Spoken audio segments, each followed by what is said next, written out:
Hello friends and family. છેલ્લા 1 વર્ષથી હું પીએફએ સાથે જોડાઈ છું અને પીએફએ સાથે જોડાવાથી મને જે કહી શકાય ને કે ઘણો એવો આર્થિક લાભ થયો છે.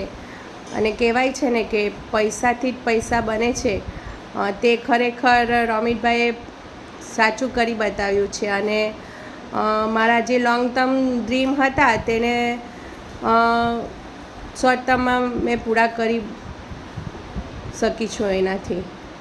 બસ બીજું તો એડવર્ટાઇઝમેન્ટ નથી, પણ એક ટ્રસ્ટ છે અને તે રોમિતભાઈ અને પીએફએ સાથેનો ટ્રસ્ટ હું તમારી સાથે શેર કરું છું. And he is a very good adviser also. Thank you.